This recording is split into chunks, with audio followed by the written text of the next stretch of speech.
El relator de Naciones Unidas es un tema importante para atender las numerosas exigencias que ocurren en nuestro país. Vamos a escuchar precisamente esta entrevista. En el Poder Ejecutivo para... Escuchamos al relator, don Diego García Sayán, en estos momentos que brinda esta conferencia de prensa.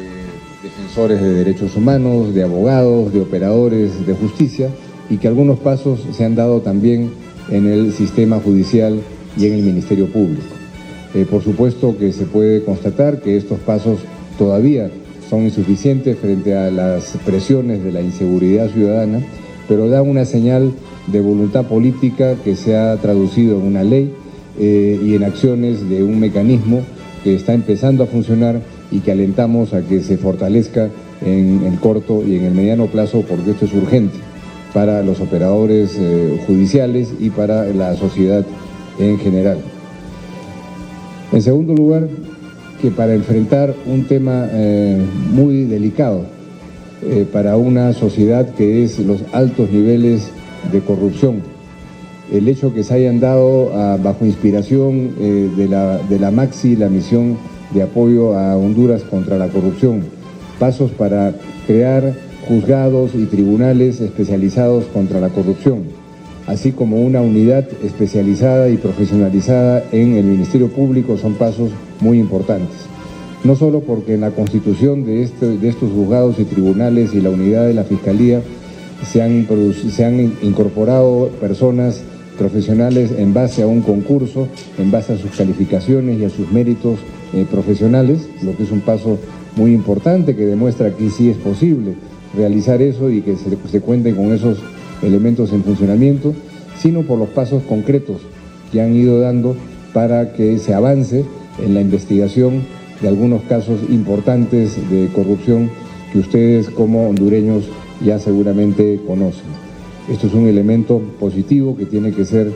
destacado. Quiero, sin embargo, en esta realidad de claroscuros,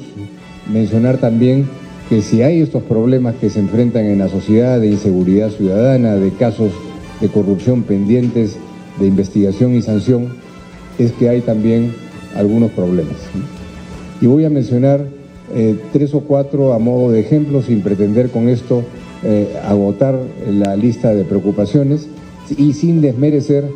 todos los procesos positivos que se están produciendo, sobre los cuales podría hablar más durante las preguntas, si así lo desean. Menciono 3 problemas o 4 que son particularmente preocupantes. Primero, nos preocupa que haya habido algunas injerencias del poder político sobre el sistema judicial y particularmente sobre la Corte Suprema. No es bueno que un órgano político del Estado como el Poder Legislativo se aboque a la misión de eventualmente evaluar y destituir magistrados de la Corte Suprema, como ha ocurrido en Honduras. No es que sea esto parte de una operación sistemática, sin embargo, el solo hecho de que se haya producido una vez es un dato que aquí mencionamos como algo que no debe repetirse, y que las eventuales sanciones que merezca un magistrado, cualquiera sea su jerarquía, tienen que obedecer primero a un debido proceso y, en segundo lugar, adoptarse por mecanismos apropiados que aseguren que no es el poder político, el legislativo o el ejecutivo quien está haciendo esa operación de evaluación. En segundo lugar, encontrar que dentro de un panorama en el que hace 3 años fue declarada inconstitucional la ley del Consejo de la Judicatura, durante este lapso el sistema judicial y la Corte Suprema se han guiado por una ley revivida de 1985 que había quedado sin efecto con esta declaratoria, con la ley del Consejo de la Judicatura que la reemplazó. Eso ha permitido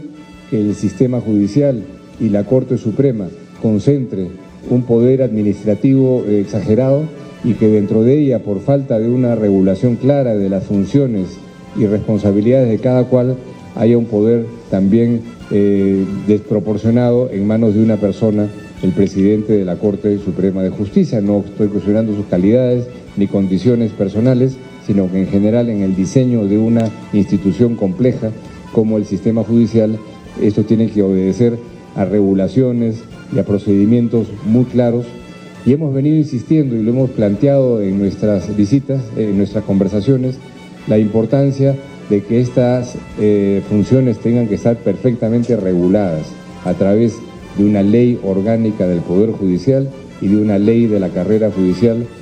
técnicamente elaboradas y que se aprueben luego de un debate amplio en la sociedad hondureña. Me alegra poder comentarles que el día de hoy hemos recibido el proyecto de ley orgánica del Poder Judicial de manos del presidente de la Corte Suprema. Se nos anuncia que hay un experto consultor que apoyará después en la evaluación y me imagino que en los debates que sigan, que es un paso positivo que aquí debo resaltar y espero que tanto este proyecto que ya existe, así como las evaluaciones que se hagan a nivel técnico y el debate nacional se traduzca en que más temprano que tarde el país pueda contar con una ley orgánica del Poder Judicial que asegure su independencia y que asegure también que las funciones jurisdiccionales y las administrativas queden adecuadamente separadas y discriminadas. Está pendiente todavía conocer el proyecto de ley del Consejo de la Judicatura. En tercer lugar, un aspecto muy importante que hoy día concentra la atención y la prioridad de este relator en sus exámenes de las situaciones nacionales en diferentes países, que es cómo la corrupción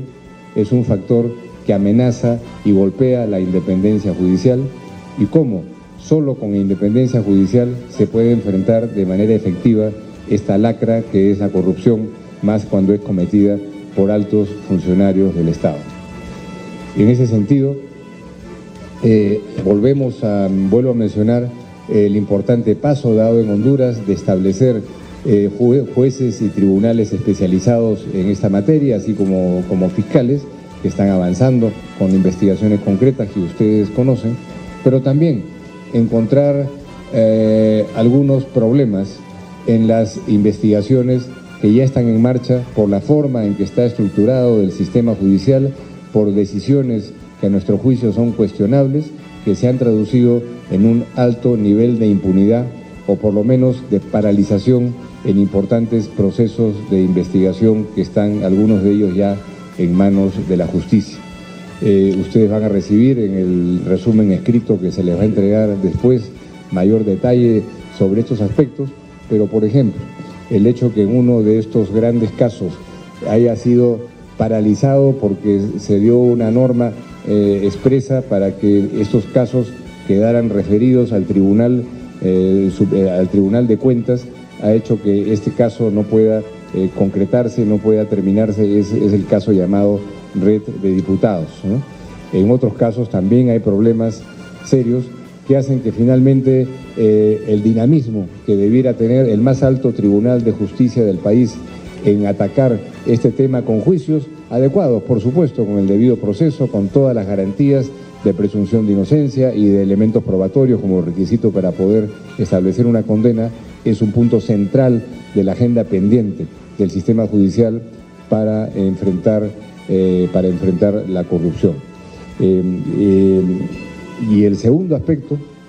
es un aspecto que a ustedes no les llamará la atención ya porque lo conocen bien, que exista una suerte de fuero de protección para altos funcionarios del Estado cuando son sindicados de haber cometido delitos. Eso se ha traducido en que procesos graves de corrupción denunciados por el Ministerio Público, al implicar en ellos a altos funcionarios del Estado, como miembros del Congreso, por ejemplo, se derivan a la Corte Suprema de Justicia. Consideramos que esta normatividad que está contenida en el Código de Procedimientos Penales conviene ser modificada, de tal manera que si se trata de establecer un fuero especial para altos funcionarios como parlamentarios, lo sea en todo caso única y exclusivamente para delitos de ejercicio de su propia función política, declaraciones afirmaciones hechas como parlamentario, por ejemplo, pero que de ninguna manera exista un fuero especial cuando se trate de casos de delitos comunes y menos de casos de corrupción en donde la malversación y la apropiación de caudales públicos tiene que pasar a los tribunales ordinarios sin que haya ningún viso ni sensación de protección y de protección de la impunidad, como yo creo que existe hoy día una amplia sensación en ese sentido en la sociedad hondureña. Habría muchos más elementos que podría mencionar en este momento, pero no puedo dejar de reiterar que estos señalamientos críticos que estoy haciendo no ocultan dos cosas importantes. Primero, que la dimensión de los problemas de inseguridad ciudadana y de corrupción que existen son cuestiones que preceden a las actuales autoridades y que enfrentarlos y resolverlos no es un asunto que se puede terminar en un lapso corto, de manera que son retos importantes. En segundo lugar, que en un escenario complejo no podemos dejar de reconocer que se han hecho esfuerzos en distintos espacios del Estado para enfrentar estos problemas, esfuerzos que todavía no han rendido los resultados que se merezca y que se desearía. Y en tercer lugar, algunos problemas serios que se han enfrentado. En este proceso, la sociedad y las instituciones hondureñas han tenido la posibilidad de contar